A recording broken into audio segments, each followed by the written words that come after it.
안녕하세요. 주책연구소에 오신 것을 환영합니다. 여러분 혹시 각 증권사의 애널리스트 분들이 올려주시는 이 리포트를 자주 읽으시나요? 저도 좀 가능하면 많이 읽어보려고 노력 중인데 핑계지만 좀 시간이 안 나서 자주는 못 읽고 있습니다. 특히 저는 이 리포트 중에서 종목 분석 리포트는 거의 읽지는 않아요. 이 애널리스트 분들의 리포트를 신뢰하지 못해서 안 읽는 게 아니고 오히려 좀 그 반대죠. 종목 분석 리포트 보다 보면 다 사고 싶어요. 다 좋아 보여. 그래서 저는 주로 이 산업 분석 리포트만 읽으려고 노력하고 있습니다. 오늘은 이 선물 주는 산타의 이 주식 투자 시크릿에서 말하는 이 애널리스트 자료를 읽기 전에 알아둬야 하는 것들에 대해서 이야기해 보겠습니다. 애널리스트 자료라고 이 고지고대로 믿으면 안 된다가 결론인데 왜 그렇게 주장하는지에 대해서 얘기해 보겠습니다. 그럼 주책연구소 오늘의 연구 시작하겠습니다. 출발! 저는 연초에 후배가 알려줘서 한경 컨센서스라는 사이트를 이용해서 좀 읽고 싶은 리포트를 찾아서 읽는 편입니다. 하루에도 수십 건의 리포트가 올라오거든요. 리포트가 짧은 것도 있지만 긴 거는 막 몇십 장씩 돼요. 긴 보고서는 정말 하루에 두세 개 읽기도 정말 벅차더라고요. 그래도 이렇게 인내심을 가지고 쭉 읽어내려가다 보면 좀 어떻게 표현해야 될까요? 이 리포트에 싹 빨려 들어가는 느낌이에요. 이 애널리스트 분들이 얼마나 많은 자료를 갖다 붙이면서 논리적으로 잘 설명을 해놨는지 제가 읽으면서도 내가 이 리포트에 지금 설득당하고 있다는 느낌이 들 정도입니다. 이 주식 관련 유튜브에 슈퍼겜이라든지 펀드 매니저, 증권사 센터장님들 이렇게 다양한 전문가들이 나오시는데 어떤 분들은 이렇게 애널리스트 분들이 써주신 이 리포트를 자주 참고하신다고 하더라고요. 또 그렇게 많이 읽다 보니까 각 애널리스트의 특성들까지 파악하고 계신 분도 있으시고요.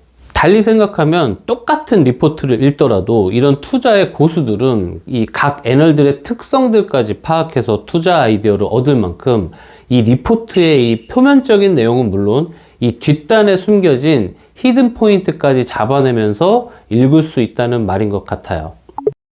그런데 저 같은 이 주린이 투자자들은 조금 전에 말씀드린 대로 리포트를 읽다 보면 이 표면적인 내용밖에 받아들이질 못하는 게 문제가 될 것 같습니다.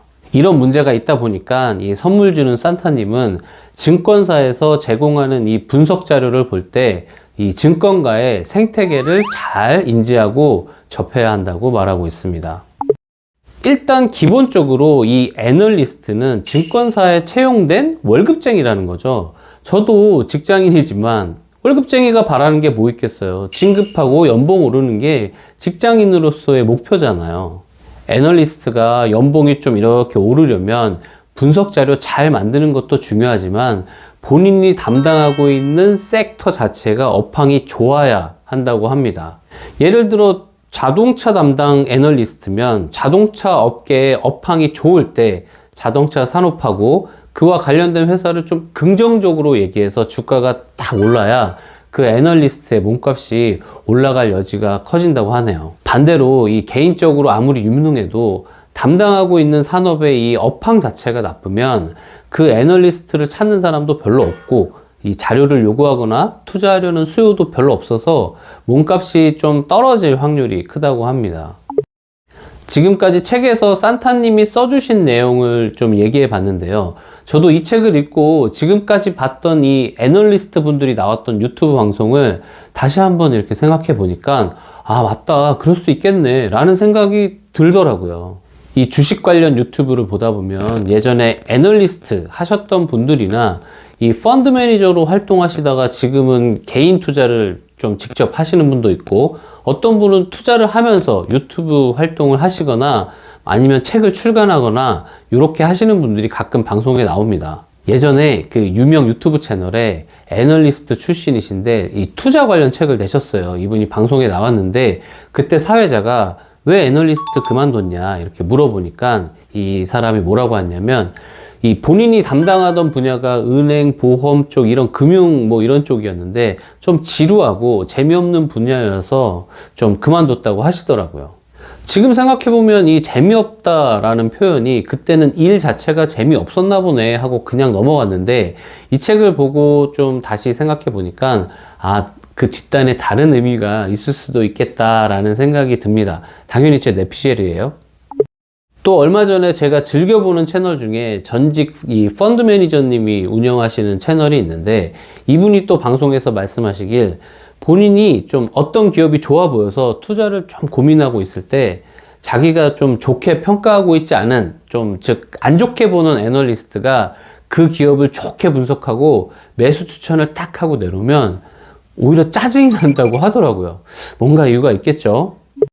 이 책에서도 가끔 이 애널리스트 분들이 자기의 몸값을 올리려고 자기가 담당하는 섹터 그리고 그 특정 회사가 주목받게 하려고 실제보다 좀 더 긍정적으로 리포트를 올릴 확률이 높다고 합니다. 아니면 자기 섹터가 요즘 상황이 좀 안 좋을 때는 좀 조용히 있는 거죠. 지금 안 좋은데 실제로는 더 안 좋아요. 뭐 이렇게 리포트를 내기에는 조금 무리가 있다는 거죠. 산타님은 이 책에서 시장에 나오는 애널리스트들의 이 분석 자료를 전문가가 썼으니 맞겠지, 이쪽에서 오래 일했으니까 잘 알겠지 하는 생각에 액면 그대로 받아들이면 안 된다라고 얘기하고 있습니다.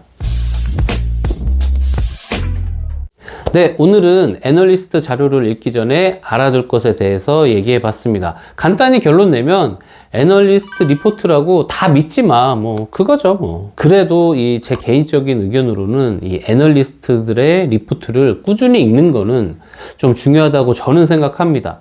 그 리포트의 내용을 뭐 믿고 안 믿고를 떠나서 어떤 기업이라든지 산업에 대해서 내 스스로 평가를 하고 싶을 때 어떤 자료들을 모아야 되고 어떤 논리의 흐름으로 내 생각을 좀 정리해야 내 스스로한테 설득력이 있을지를 배울 수 있는 좀 훌륭한 도구가 될 수 있다고 저는 생각하기 때문입니다. 오늘 주책연구소 한 줄 메모는 리포트 맹신은 금물, 논리의 흐름을 배우자로 정리해 보겠습니다. 오늘도 제 영상에 소중한 시간 투자해 주셔서 정말 고맙습니다. 마무리 전 구독, 좋아요 부탁드릴게요. 안녕.